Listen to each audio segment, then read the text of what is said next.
Inilah dia kuih puteri mandi saya yang dah siap. Memang sangat sedap Tepung pulut tu dimakan bersama inti kelapa. Kemanisan mengikut cita rasa dan selera kita. Nak tahu macam mana cara membuatnya? Jom ikuti saya terus.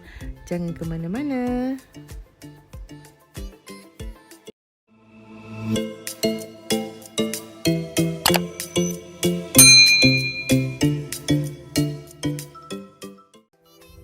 Hai, Assalamualaikum semua. Apa khabar kalian hari ini?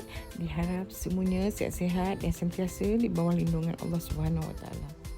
Dah lama saya tak bersiaran Almaklumlah sibuk musim-musim ni nak ambil vaksin semua. Okey, so hari ni saya nak kongsikan macam mana nak buat kuih puteri mandi Ini salah satu kuih nostalgia masa saya kecil-kecil dulu. Sekarang susah nak dapat tapi ada juga orang yang buat kuih ni. Okey, tanpa berlengah, jom kita tengok apakah bahan-bahan yang saya gunakan untuk buat kuih puteri mandi ni Jom. 3 cawan tepung pulut.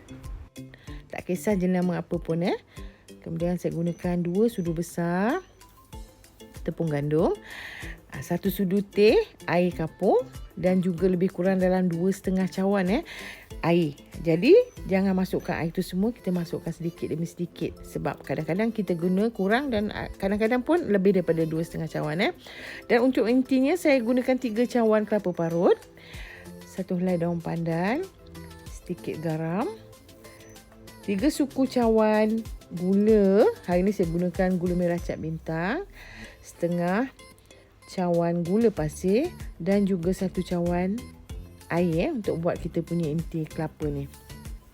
Tetapi kita juga pakai 1 TSP garam untuk diletakkan kat dalam kita punya adunan tepung ni tadi Jom kita tengok macam manakah cara-cara mengadun kuih puteri mandi ni. Jom. Mula-mula tepung tadi kita campurkan ke dalam satu bekas dan kita letakkan 1 TSP garam ke dalam air kita Mula-mula kita letakkan 1 cawan air dan kita kacaukan menggunakan senduk. Apabila kurang, kita ambilkan lagi air tu tadi. Tapi jangan letak sekaligus sebab kadang-kadang kita perlukan pakai habis air kita dan kadang-kadang kita gunakan tak sampai pun 2,5 cawan Tengok pada kekerasan dia. Bila dah cukup, okey, tak payah masukkan air lagi.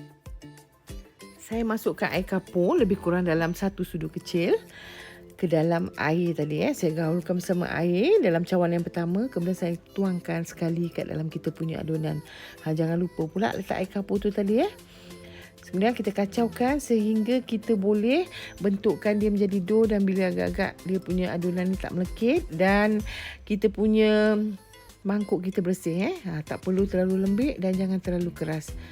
Bila agak-agak boleh dibulatkan, okey, cukup. Apabila dah boleh dibentukkan adunan kita, saya bagikan kepada 3 bahagian. 1 bahagian putih, 1 bahagian pink dan 1 lagi saya letakkan kali hijau.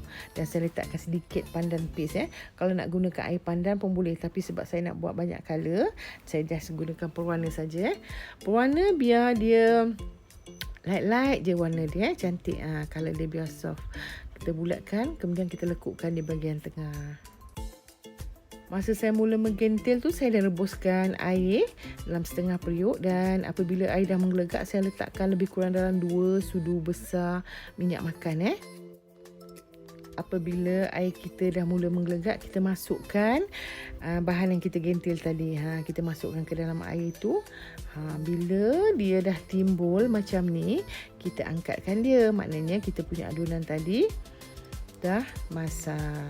Jadi kita angkatkan kita punya kuih kita tadi dan kita rendamkan di dalam air sejuk supaya dia tak melekat-lekat sementara nak menunggu inti kita masak. Jadi saya merendamkan di dalam satu bekas yang saya letakkan air sejuk biasa je. Angkatkan dia sampai habis.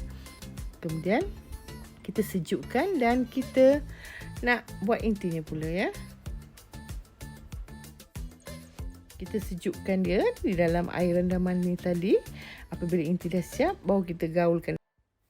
Okey, saya dah nak buat inti dia. Saya letakkan gula merah dan juga gula pasir serta garam ke dalam satu kuali. Kalau nak gunakan gula Melaka ataupun gula merah yang jenama lain pun tak masalah. Gula Melaka lebih kurang dalam 1 buku pun boleh juga. Tapi saya suka gunakan gula merah cap bintang ni. Sebab kalau dah masak, colour dia cantik. Kemudian saya letakkan 1 cawan air dan saya kacaukan sehingga gula saya larut tadi. Kemudian bila dah mendidih gula kita letakkan kita punya kelapa. Kacau sehingga airnya kering dan kita punya kelapa tu masak. Baru rasa dia sedap. Dia taklah kering, nampak kering macam ampas gitu. Bila guna gula ni dia cantik.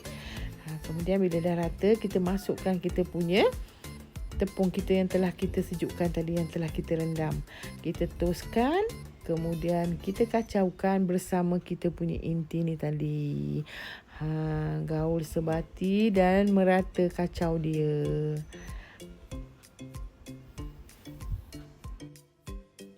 Kuih ni memang sangat sedap makan. Saya memang suka. Sebab bila kita gigit kita punya tepung pulut tu, dia kenyal-kenyal macam kuih koci gitu. Memang saya kecil-kecil suka makan kuih ni. Dah lama tak buat dah ni. Apabila dah merata dan sebati, kita tutupkan api. Bila kita punya inti ni memang sangat sedap sebab ada pula aroma daun pandan yang kita letakkan semasa kita kacau tu. Siap dah kita punya kuih ni dah. Alhamdulillah.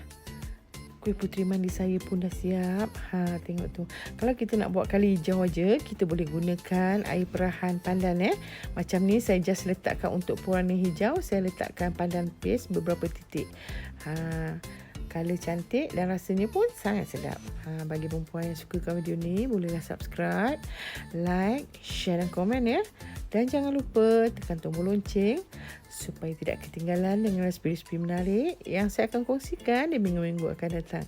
Dan supaya saya lebih bersemangat untuk menghasilkan video-video masakan yang akan saya kongsikan bersama kawan-kawan yang sama minat. Memang sangat sedap. Rasanya tak manis sangat. Memang pada tekak saya pas lah. Jika tak suka manis, boleh kurangkan gula. Okey, sekianlah saja perkongsian saya pada hari ini. Semoga bermanfaat buat semua. Akhir kata, selamat berjumpa lagi. Selamat mencuba. Assalamualaikum. Maaf kalau ada kekurangan daripada segi tutur bicara dan tata bahasa. Sampai berjumpa lagi. Bye-bye. Terima kasih kerana sudi menonton. Dah.